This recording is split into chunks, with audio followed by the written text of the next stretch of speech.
Brandon Ross is actually one of the early people involved in this space, also one of the early investors, I believe, in the LC Advisors Fund, and subsequently has gone on to create a dedicated fund concentrating more on small business. When you're trying to work with clients and help them understand why this is a good idea, you have to have a story. For me, the story is really Renault's slide that shows that interest rates have fallen and rates charged on private debt. His slide showed credit card rates have not changed. So whether that's because of red tape and regulation, whatever it is about fractional reserve banking that has prevented the banks from forcing the rates down in these products, that's the story, right? We can charge a lot for this stuff.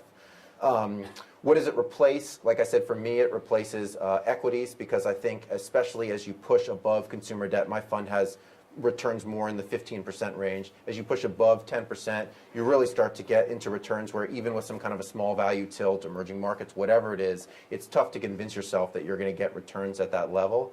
Especially in IRA accounts. I think it works beautifully in tax-protected vehicles.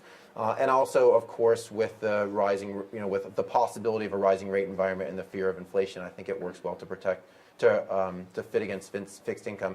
The interesting thing about private debt is it's not really, it doesn't exist in the asset management marketplace. Like, I took a survey on fund administrators. Opus is my fund administrator, and I took a survey for them. And I was meant to choose what kind of hedge fund I was, and there wasn't private debt. It wasn't even an option.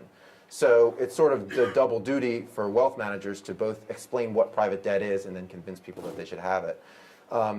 The next question, I think, is sort of how do you do due diligence on this new thing? And I think that's where the transparency helps. For the most part, these funds are almost completely transparent. In mine, you can actually see what's in the fund. You can do the same thing or understand what's in the fund when you look at lending club funds.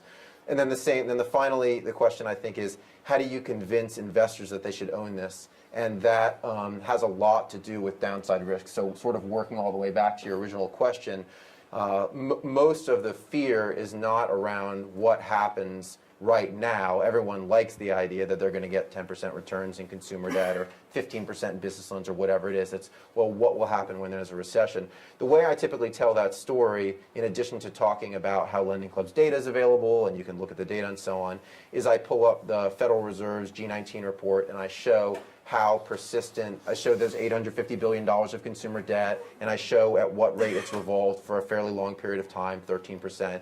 And then I pull up another report on the Federal Reserve website which has the default rates. It's the non-seasonally adjusted charge-offs for all banks. And what you can see there quite clearly is that charge-offs peaked, sort of post-recession charge-off peaked in Q2 2010 for banks at something like 10.97%.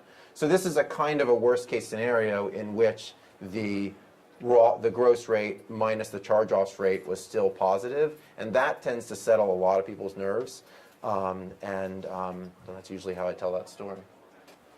Okay, I want to thank everybody.